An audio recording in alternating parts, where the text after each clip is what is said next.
আসসালামু আলাইকুম বন্ধুরা, সকলেই কেমন আছেন? আশা করি সকলেই ভালো আছেন। আলহামদুলিল্লাহ, আমিও ভালো আছি। আপনাদের জন্য চলে আসলাম নতুন একটা রেসিপি নিয়ে, সুজির পায়েস। প্যানে দিয়ে দিলাম 1 চামচ ঘি। এই ঘিটা আমি নিজের হাতে বাসায় তৈরি করে নিচ্ছি।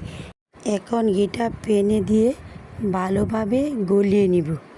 অনেকক্ষণ লাড়িয়ে ঘিটা গলে যাবে। গলে গেলে ভালোভাবে ঘিটা গলিয়ে গেলে লাড়িয়ে তারপর আমি দিয়ে দিব 3 রকমের বাদাম, কাজু বাদাম, পেস্তা বাদাম, কাঠবাদাম দিয়ে বাদামগুলো ভালোভাবে ভেজে নিব। বাদামগুলোকে ভালোভাবে লাড়িয়ে ভেজে নিব। লালটি কালার হওয়া পর্যন্ত আমি লাড়তে থাকবো। অনবরত বাদামগুলোকে ভেজে নিব। বাদামগুলোকে ভেজে নিয়ে ভালোভাবে যখন বাদামগুলো থেকে ভালো একটা স্মেল আসবে, তখন বাদামগুলো ভাজা হয়ে যাবে। তখন আমি বাদামগুলোর সাথে কিশমিশ দিয়ে নিব। কিশমিশগুলোকে আবার বাদামগুলোর সাথে ভালো করে ভাজতে থাকবো। কিশমিশগুলো আস্তে আস্তে বেচতে বড় হয়ে ফুলে উঠবে। ফুলে ওঠার পর এই যে কিশমিশগুলো বড় হচ্ছে, আস্তে আস্তে কিশমিশগুলো বড় হচ্ছে। বড় হলে মনে করবেন কিশমিশগুলা আর বাদামগুলা ভাজা হয়ে গেছে। ভাজা হয়ে গেলে প্যান থেকে আরেকটা বাটির মধ্যে আমি সরিয়ে নিব প্যানের থেকে। প্রতিটি বাদাম নামিয়ে নেওয়ার পরে আমি প্যানে আবার 1 চামচ ঘি দিয়ে দিব। ঘির পরে 1 চামচ ঘি দেওয়ার পরে ভালোভাবে ঘিটা গরম করে নিব। যখন ঘি থেকে একটা ধোঁয়া বের হবে, তখন বোঝা যাবে ঘিটা গরম হয়ে গেছে। এখন আমি 1 কাপ পরিমাণ সুজি দিয়ে দিব। সুজিটা ভালোভাবে একবারে বাদামি কালার করে ভেজে নিব।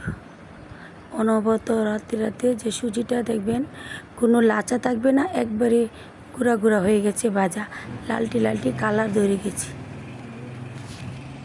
তবে প্রায় 20 মিনিটের মতো সুজিটা ভালোভাবে ভেজে নেব।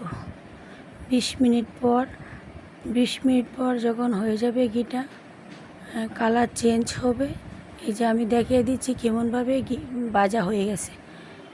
ভাজা হয়ে গেলে আমি 20 মিনিট পর সুজিটাকে সাথে দুধ দিয়ে দিব। দুধটাকে ভালো করে জাল করে আমি আগে ঘন করে নিয়েছি। এই যে আমি দুধ মিশিয়ে দিচ্ছি।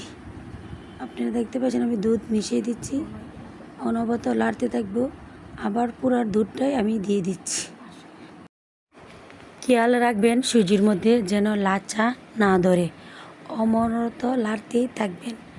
লাড়তে যখন দেখবেন সুজিটা ঘন হয়ে আসছে, তখন চিনি দিয়ে দিব। 1 কাপ চিনি দিয়ে দিলাম।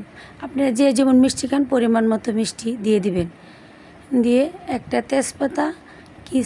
তেজপাতা দিছি আর এলাচ, দারচিনি দিয়ে দিলাম। আর মিষ্টান্ন পাতাও দিব আমি। ওটা খুব ভালো স্মেল আসে মিষ্টি খাবারে। ওটা অনেকে বলে মিষ্টান্ন পাতা, কেউ বলে পোলাও পাতা, যে নামে চিনে। ওই পাতাটাও দিয়ে দিব। দিয়ে অনবরত লাড়িয়ে তারপর আমি কিশমিশ, কাজু বাদাম, কাঠবাদাম উপর দিয়ে দিলাম।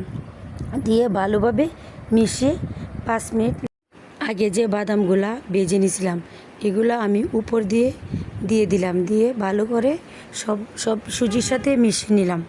মিশিয়ে 5 মিনিট যখন দেখব ফুটে আসছে, তখনই বুঝতে হবে সুজির পায়েস হয়ে গেছে। এখন পায়েসটাকে আমি বাটিতে পরিবেশন করি।